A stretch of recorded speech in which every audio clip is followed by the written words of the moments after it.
Hello, welcome back to Sage and Stone Homestead. If you have not met me yet, my name is Heather. Welcome to my farm. Today's topic is a sensitive one. I have been mulling it over in my brain exactly how to cover it. The topic of finances, it's really personal and for different reasons. And I am fully comfortable. I want everybody to know I'm fully comfortable sharing even some of the numbers with you. I'm okay with that, but I understand that it's a very sensitive topic for some. So I'm going to try to really just not tell anybody what to do with their finances, but more just go over how we have been able to afford things on our homestead, and then you guys can take that information and do with it what you will.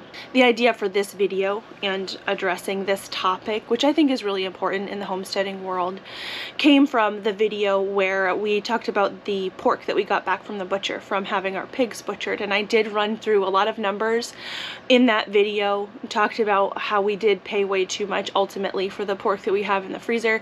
That's a whole story. I'll link that video at the end of this one if you missed it. There was a commenter on there that asked, does your husband work? I'm just wondering how you afford all of that. And my husband does work, but he doesn't necessarily make a whole lot.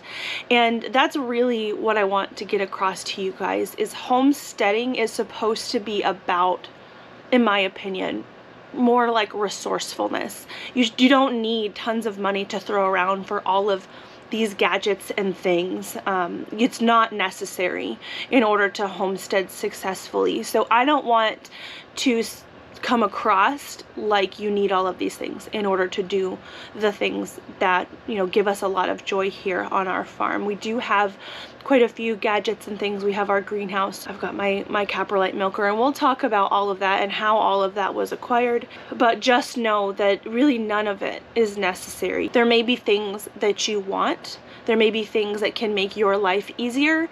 There may be things where if you invest in that thing, it can help essentially relieve financial pressure in one aspect of your life so that you can reallocate it somewhere else. I think the most important place to start when it comes to talking about how homesteading can be afforded, just even on the most basic level, is understanding what living within your means means.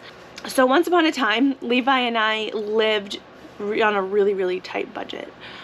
We were pregnant with Addison, who's our second child, and we had Bentley. And I can remember a time where the city came and shut off our water, and my son had a raging diaper rash, and I couldn't afford the diaper rash cream. Like, we were really broke. We happened to have one of those keys that opens up the water main at the road inside of the garage at the house we were renting. So Levi went outside and opened up the water so I could make the formula for our son. But we have had some hard times, and so I want that to be understood up front, is that we do understand what it's like to struggle. And honestly, we were struggling needlessly. It's not that we weren't making money, we just weren't using the money properly, and we were not living within our means. So at the time, we had a financial advisor that really, she just gave us this advice without us paying her, and I'm very grateful to her. But I was talking to her on the phone one day, and she said, Heather, really, your main issue is you need to be living within your means. And I asked her what that meant, and she said, ideally, you want to be, your mortgage or your rent should be no more than 20% of what your total household income is. So let's say you, as a couple, make about $5,000 a month.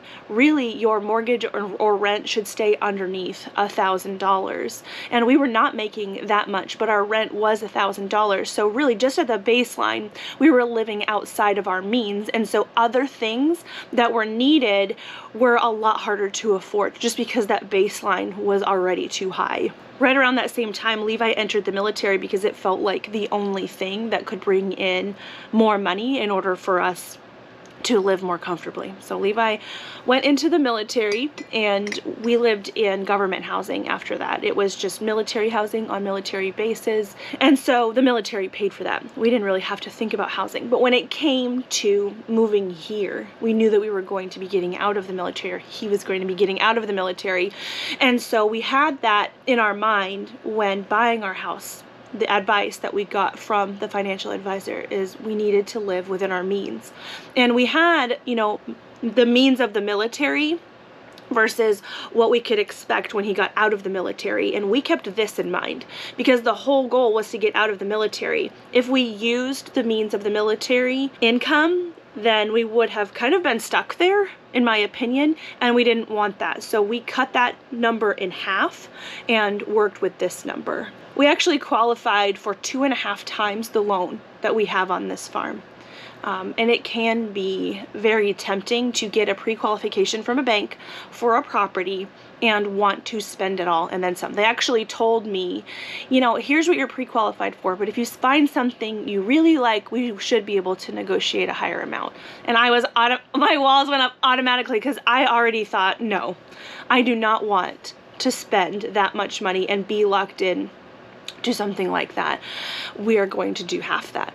And so it was kind of disheartening at first. There was a lot of properties that were within our budget that were essentially falling apart. And I know the housing situation is really tough right now.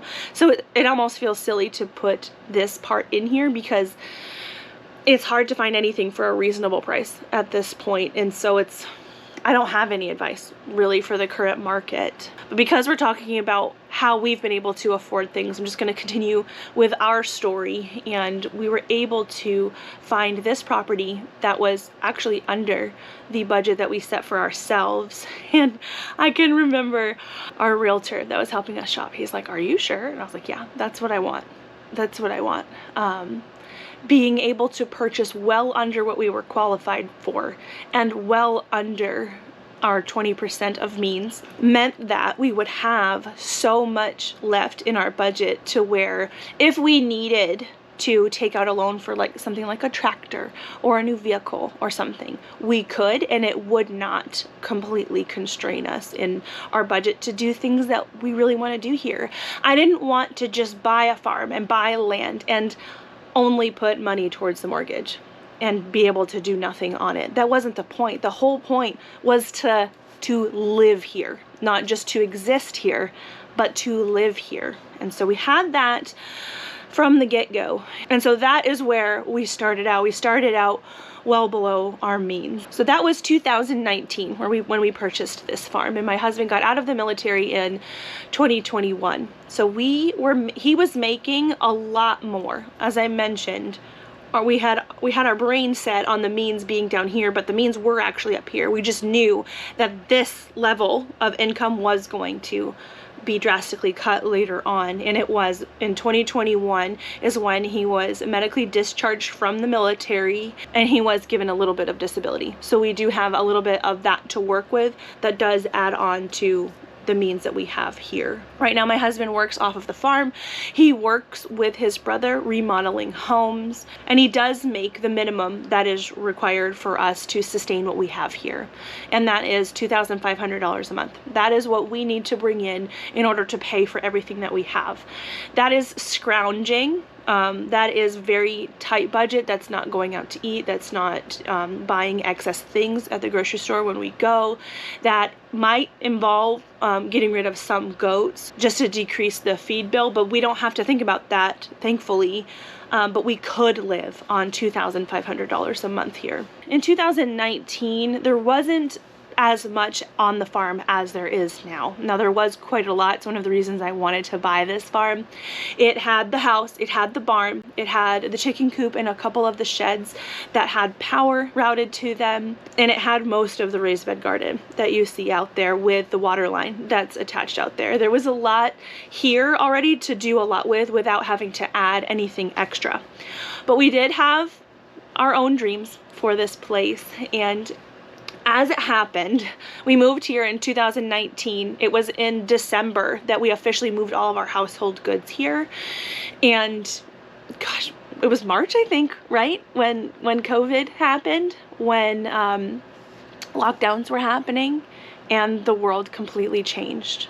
We had completely different plans for our farm and homestead back then than what really ended up happening. So as you know, there were, I think it was two I don't remember honestly at this point if it was 2 or 3 of those checks that they gave out, the stimulus checks. We used the stimulus checks as investments in infrastructure here on our farm. At that time, Levi was still in the military, and so we were very fortunate that he did not have to lose out on a paycheck in order to do what they were telling us to do, you know, stay home and not go out and whatever. We still had a paycheck coming in, and we were very blessed for that. But we still qualified for the stimulus packages, and so what we did was invest that back into the farm. The first stimulus that we got put in the smaller pasture that's around the barn right now, and I think a few other things. It might have even purchased our first goats. I can't exactly remember.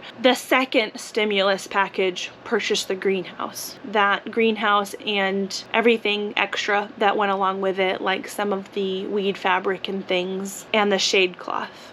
That was the second stimulus package. My mother actually paid for our storm shelter that we had put in. I can't remember if that was before or after the greenhouse. But my mom actually paid for that, and we paid her back when we got our tax return the following year. We have 4 children, and as I mentioned, he doesn't make a whole lot of income. Even the military income, not a lot of it is taxed, so the taxable amount brings it down into a lower tax bracket. So whenever we do our taxes, we usually qualify for the maximum refund and the earned income credits that come with having 4 children. And so usually every year there's a decent chunk coming back from the government as far as the taxes go that we were able to also invest in our farm. So the storm shelter was done with taxes, and then when Levi did exit the military, he was given kind of a severance package, and that was what built the large pasture that goes around our pond. We call it the pond pasture. When my grandfather passed away, he left us $1,000, and we used that to build one of the back buck pens. A lot of you guys came into the channel this year, 2023, and you saw us get the freeze dryer, my caprolite milker, and my new dairy goat, Nefarious. All of that was purchased with the tax return from this year. So you're probably noticing a trend. We haven't used a lot of our own money, as it were, to purchase a lot of the big things that you've seen go on around here. So when we made those investments using the tax return and the stimulus and the severance package from the military, we put in a lot of things that would increase our abilities here. So we were able to grow a lot more food, to include meats. That big pasture means that I can run more goats. The greenhouse means I can grow more food year round. And those things impact our grocery bill year round. And so when we aren't paying more to the grocery store, that is more money that we can keep in our pockets and allocate that to something else. So we do go to the grocery store every single week. We mostly buy like grain products. I buy flour. We buy like chips and things. I do buy like mashed potato mix and stuff. And we do buy cereals and some junk foods and things that we don't necessarily grow here yet, like mushrooms. I'm working on it, and fruits and things. But because of what we were able to invest in our farm kind of over the course of the last few years, we are able to grow a lot of our own food here. A lot of farms and homesteads will sell some of their goods that they produce in order to pay for them, in order to essentially have their portion be cost-free. Our friends over at GWP Homestead, that is what they do. They raise a steer every year, and they sell half of that steer in order to pay for feeding the entire cow and having the butchery done. And so their portion, their half, is free. It's just their sweat equity, their labor that went into it. A lot of homesteads do that. By doing that, they're able to offset their grocery bill. So not only was that beef free, essentially, just from their sweat labor, but then they don't have to buy beef at the grocery store, and so the beef has even more value. They're able to allocate those funds into other projects like meat chickens. We actually don't sell a lot on our homestead. There are seasons where we sell things, and this month is part of that. And so this month, the farm actually made a good amount of money, which is nice. It does not happen every month, but I did have some goats to sell this month, and so far we've sold $850 worth of goats and $100 worth of meat rabbits off of the farm. As I mentioned, we don't have anything that we sell regularly. We don't specifically grow things in order to sell things, but when we are able to sell things, it does greatly help cut back on our inputs into what we grow. One of the main things that we sell here on our farm is content, and that might sound silly, but nothing makes more money on our farm than YouTube. So as far as animals that sold this month, we made $950. The YouTube channel made more than that just in this month. It's been, I'd have to look, but it's been probably about 6 months that the YouTube channel has paid the mortgage, and in more recent months it's paid the mortgage plus utilities just from ad revenue. And I'm very grateful to you guys for all of that. Literally, your views and your interactions with the channel have turned into real dollars that are doing real things for our farm. Honestly, you guys paid to butcher the pigs in October. You guys did that, and we could see that coming in, and we're able to allocate the money that we could have spent butchering the pigs into other ventures. And we're extremely grateful for this opportunity that we have to show our farm and have the farm make money to sustain itself in this way. So thank you so much for doing what you're doing right now. It's really helping this farm out a lot. It's not expressly necessary for us to live, as I mentioned before, but it absolutely helps us expand and do more and reach more people, and hopefully inspire people to do a little bit of what we're doing and help improve their life as well.